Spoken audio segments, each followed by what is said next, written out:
Bismillahirrahmanirrahim. Dear students, Assalamu alaikum. Hope you are doing well. Today I am going to discuss organization behavior. The topics for today's discussions are definition of organization behavior, origin of organization behavior, and next is main theoretical frameworks.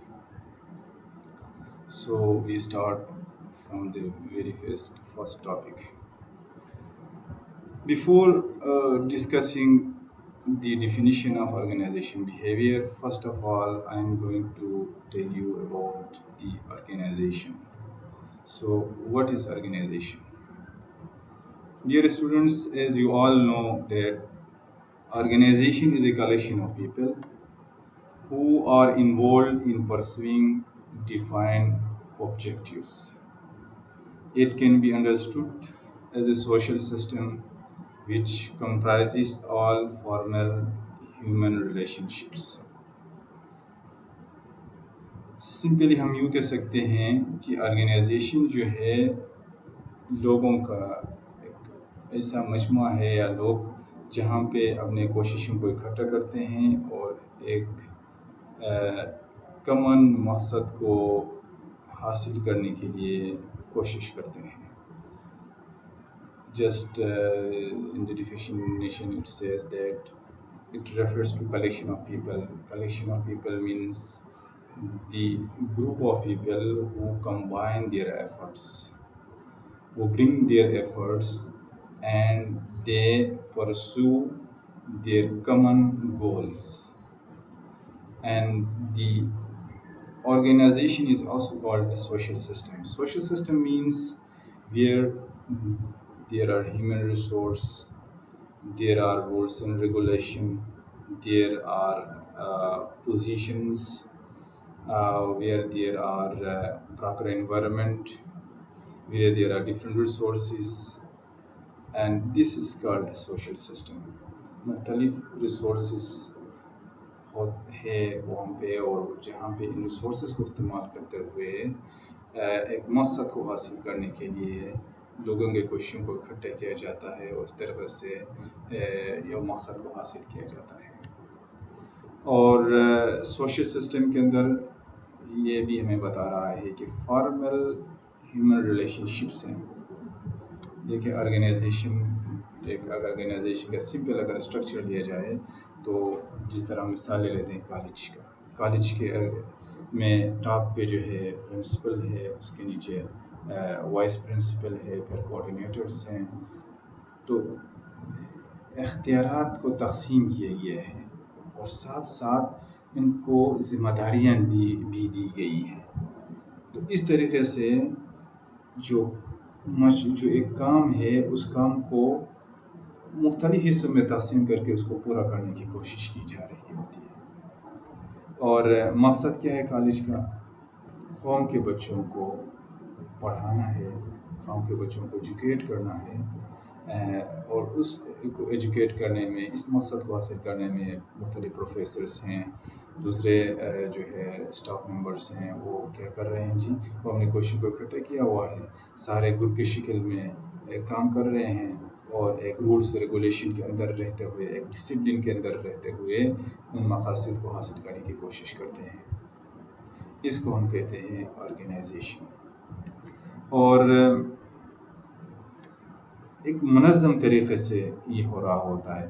یہاں پہ جو organization کے ہمیں جو define کیا, اس organization کا مطلب formal organization ہے. فارمل آرگنائزیشن ایسے آرگنائزیشن کو کہا جاتا ہے جو باقاعدہ رولز اور ریگولیشن کے مطابق کام کر رہا ہو.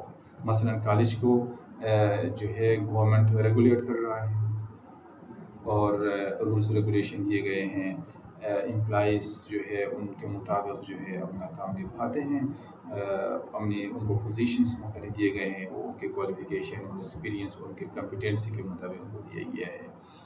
تو ایسے آرگنائزیشن کو فارمل آرگنائزیشن کہا جاتا ہے. یہاں پہ ہمارا مراد فارمل آرگنائزیشن کا ہے.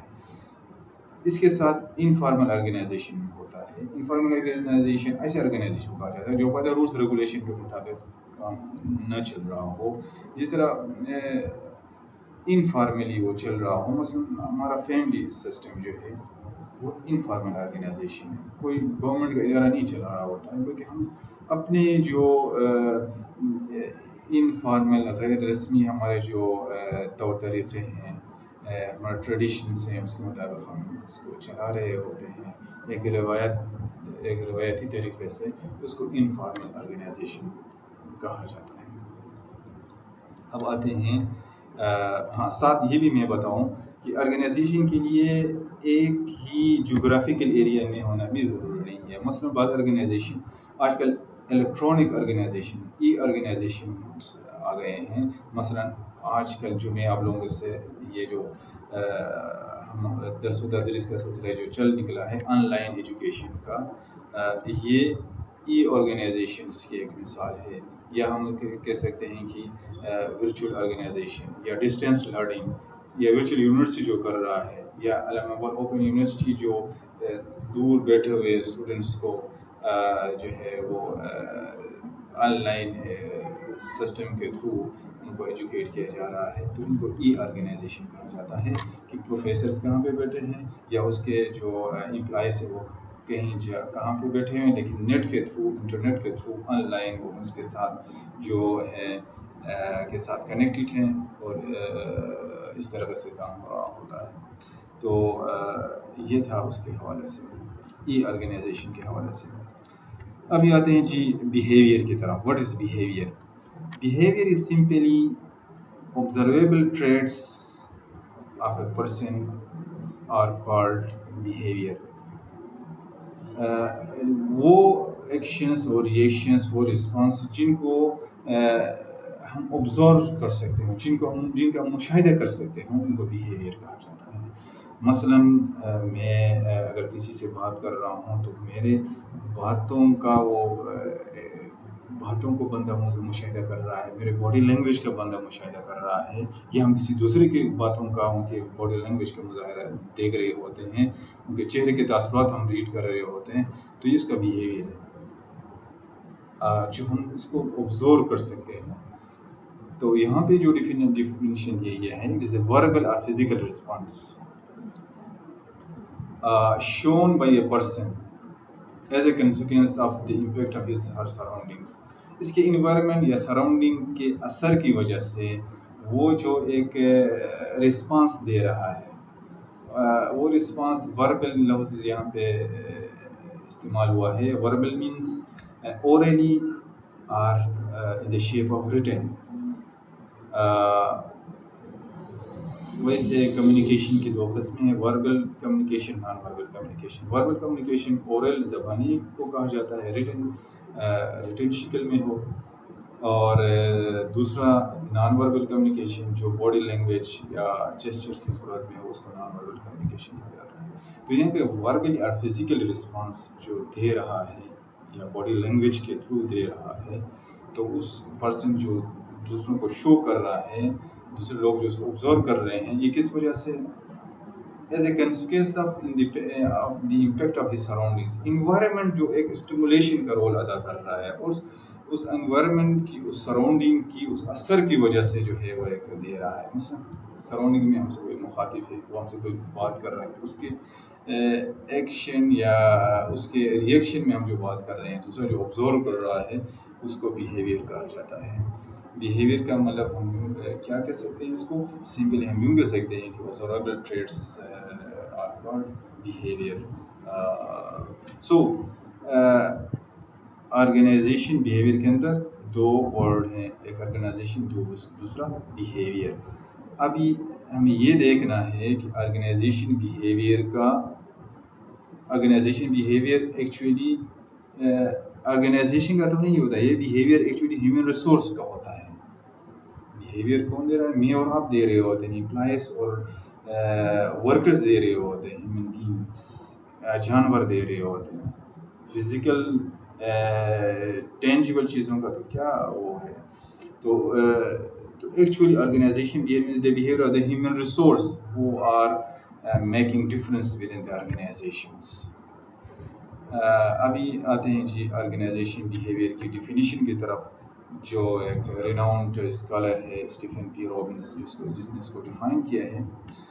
According to Stephen P. Robbins, a field of study that investigates the impact that individuals, groups, and structure have on behavior within organizations for the purpose of applying such knowledge toward improving an organization's effectiveness.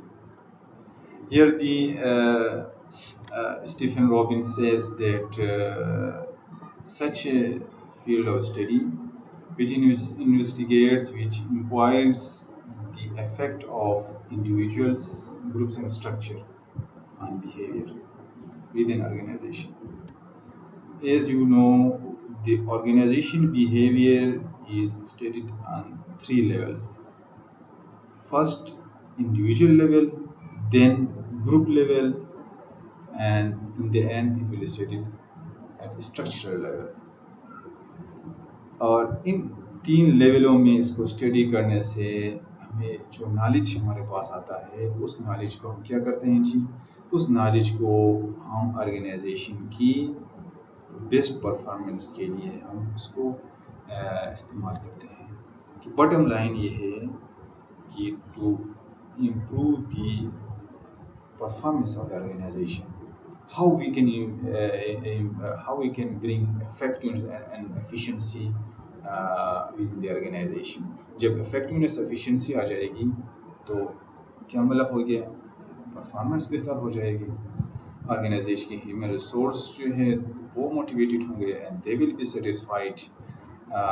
So individuals انفرادی level پہ ظاہر ہے کس طرح ہم انفرادی level پہ ان کو انڈرسٹینڈ کرنے کی کوشش کریں گے. ظاہر ہے جو مینیجر ہوتا ہے آرگنائزیشن کو چلانے والا یا لیڈر جو ہوتا ہے وہ انڈیویجول انفرادی طور پہ انڈیویجول لیول پہ ان کے نیڈس وانٹس کیا ہیں ان کو سمجھنے کی کوشش کرتا ہے، اس انڈیویجولس کے کلچر کو سمجھنے کی کوشش کرتا ہے جو انفلوئنس کرتا ہے اس کے بیہیویئر پہ، اس کی ڈیسیشن میکنگ پہ، اور گروپس لیول پہ اس کو سمجھنے کی کوشش کرتا ہے.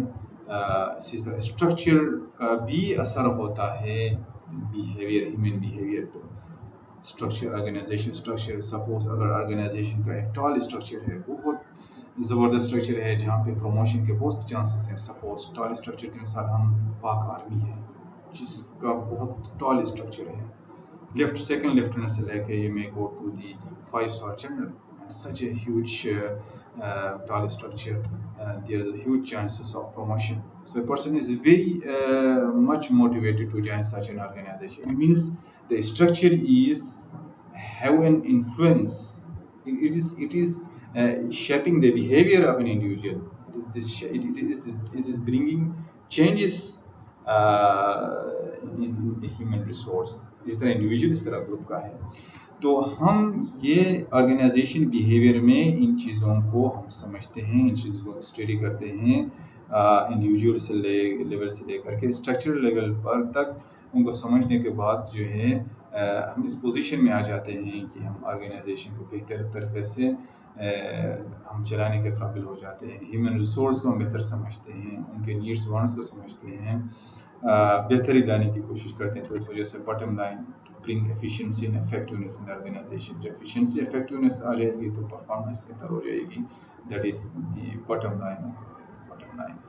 تو یہ جو ہے روبنس نے اس طریقے سے آرگنائزیشن بیہیویئر کو ڈیفائن کیا ہے. ابھی آتے ہیں جی اوریجن آف آرگنائزیشن بیہیویئر. اس آرگنائزیشن بیہیویئر کا آغاز کب ہوا، کہاں سے اس کا ابتدا ہوا؟ کہا جاتا ہے، بعض لوگ یوں کہتے ہیں کہ آرگنائزیشن بیہیویئر ایکچولی شروع میں آرگنائزیشن سائیکالوجی تھا، اس کو چینج کر کے آرگنائزیشن بیہیویئر کیا گیا. کسی حد تک ہم اس کو نہیں کہہ سکتے کہ یہ ٹھیک ہے، کیونکہ آرگنائزیشن بیہیویئر کے اندر بہت ساری ایسی کنٹریبیوٹنگ ڈسپلنس ہیں، مثلا پولیٹیکل سائنس ہے، اکنامکس ہے، مینجمنٹس کے ہے، سوشیالوجی ہے، صرف سائیکالوجی ہی نہیں ہے. تو آرگنائزیشن ایک ملٹی ڈسپلینری سبجیکٹ بن گیا ہے جس میں بہت سارے سبجیکٹس اپنا رول ادا کر رہے ہیں اور ایک بڑا سگنیفیکنٹ رول ادا کر رہا ہے. جہاں تک اوریجن کا تعلق ہے، اس کا آغاز کلاسیکل تھنکرز سے آرگنائزیشن بیہیویئر کا آغاز کہہ سکتے ہیں کس کا آغاز ہوا. Classical thinkers, students, you well know that there are three established theories of classical management. The first established theory is Frederick Winslow Taylor's scientific management. The second is Henry Fayol's administrative management. The third established theory is Max Weber's bureaucratic management. These are three schools of thought, or these are three theories of classical management. These are the established theories of classical management. These theories, they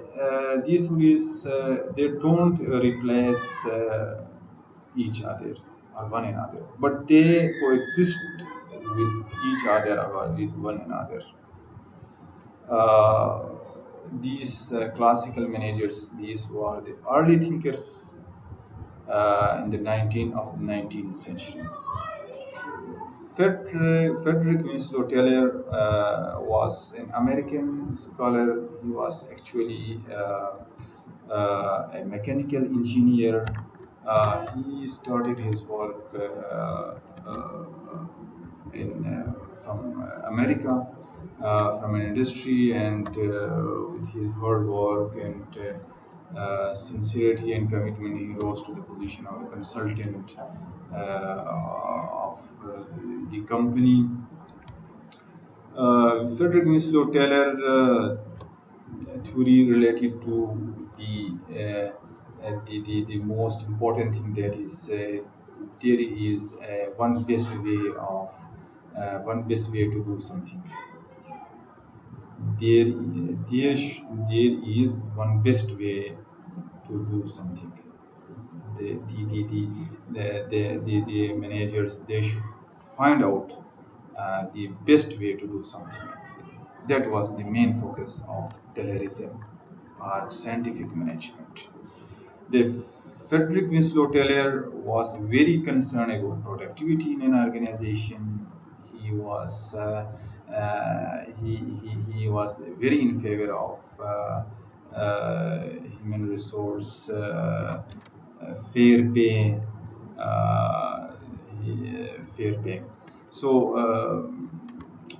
next is Henry Fayol's administrative management. Henry Fayol's administrative management is also called general management. Henry Fayol was a French scholar. He was also an industrialist. The main focus of Henry Fayol's administrative management was free flow of information within the organization. Henry Fayol's has given 14 principles of management, which became very popular and are still in use. 14 principles are division of labor, authority, responsibility, initiative, and order, esprit de corps, etc. The next thinker is Max Weber. Max Weber belongs to Germany, and he gave his theory of bureaucratic management. The main focus of bureaucratic management was rules and regulation, hierarchy, division of labor within the organization.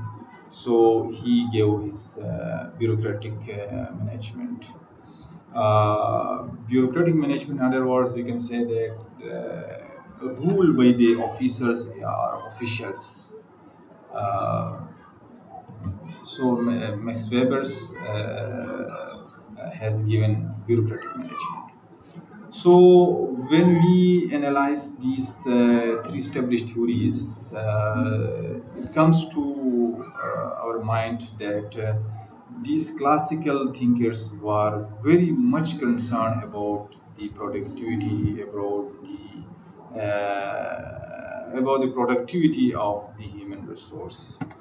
They were considering the human resource as an economic animal.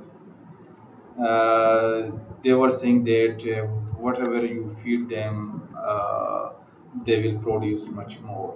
So they were totally ignoring the social side of human resource, which led to a new era, uh, new era that which we called human relations era. So now coming to the next stage, that is human relations think area, human relation approach. Human relation thinkers were very much concerned about the social side, human relation sides of human resource. The leading personality was Professor Dr. Elton Mayo. He was an Australian and he came to America, and he was a professor in Howard University, and he did a great job in Hawthorne studies, which began 1920 and up to 1932.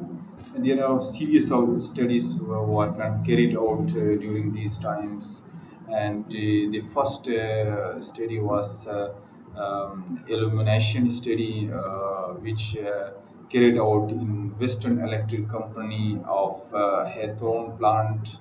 And according to this study, uh,